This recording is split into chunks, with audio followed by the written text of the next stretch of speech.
Baixas in Spain with a producer that I have been wanting to get for a really long time. Her name's Constantina Sotelo, and she's like infamous in the natural wine world. She works only with Albariño, which is the most popular grape in Rias Baixas, and she basically does varying degrees of no to a lot of skin contact.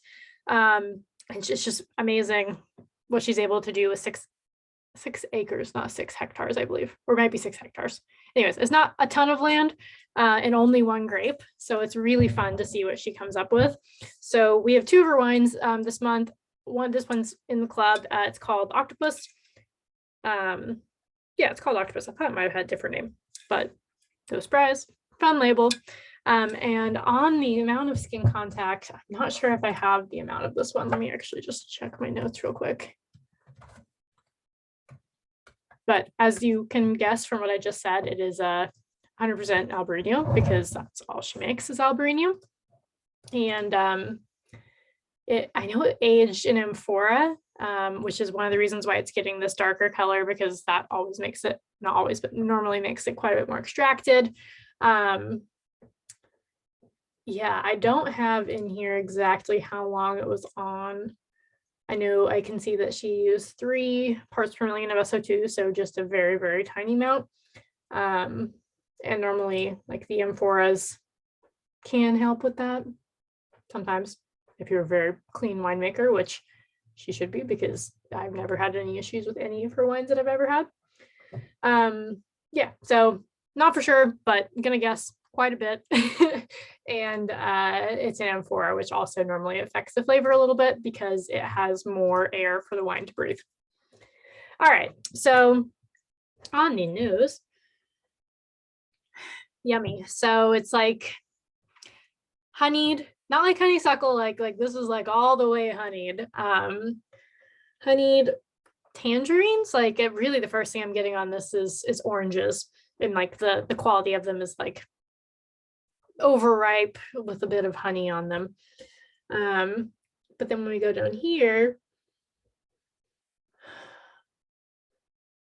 it has a little bit of like a bit medicinal quality to it, which I honestly sometimes I'm not sure if I can tell the difference between like being medicinal and like what anise is like, or if they're kind of the same thing. Maybe they're kind of the same thing. And it's got this like greenness to it that I think we'll probably be seeing on the palate with phenolic bitterness and or tannin. Well, they're both coming. we can guarantee that just by basically looking at it and knowing what it is. All right, let's try it. Oh, and I didn't say that it's like it does have like the citrus that you would expect as well. It's hidden underneath the tangerine, but there's still some lemon, definitely like zesty lime going on.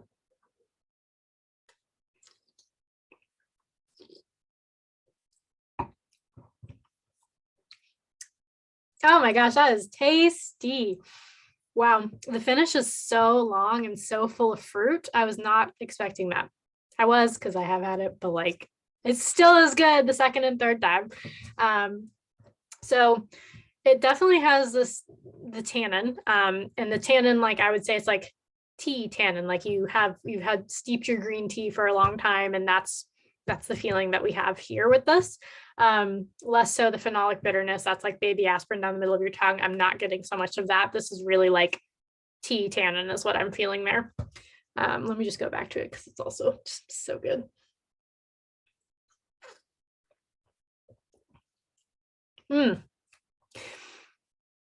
So I said honeyed at the beginning and that's still there, but like I almost feel like it's more candied, which when you honey something, that's kind of candying it anyways, but it's almost like candied almonds or something, but with fruit there too. It's like, you know, it's like candied almonds on top of I was gonna say like an orange pie, but that doesn't exist. So it'd have to be like a citrus pie of some kind of meringue with candied almonds on it. Not sure. This is not the best visual, but that is that is the combination of the types of things that I'm getting here.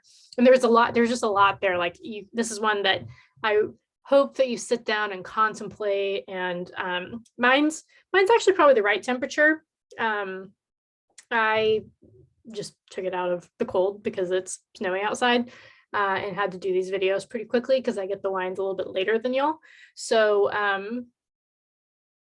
I would put it in the fridge for about 20 to 30 minutes. And then what I would do is, try it as it is, but don't glug it up all at once. I don't think you will. Like, this is a very complex contemplative wine, but see how it also develops, because you're probably, as you're drinking it, gonna see lots of different notes that are actually like the first thing you get from when the first time you try it to once it's closer to room temperature when you're finishing the bottle.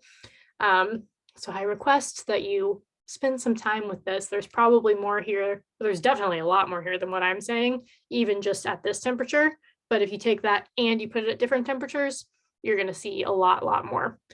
So that's pretty cool. I just love this wine. I think that her as a producer is just incredibly creative. And like, she's been doing it since 1985. So it's not, she's not one of the, it's funny because her labels kind of look like, there's nothing wrong with new kids on the block making really cool, fun, natural wine. But I just really trust her because she is a master of her craft and a master of her grape varietal that she's only producing. So I love that about her, and I hope you try this wine because it is dope. Enjoy.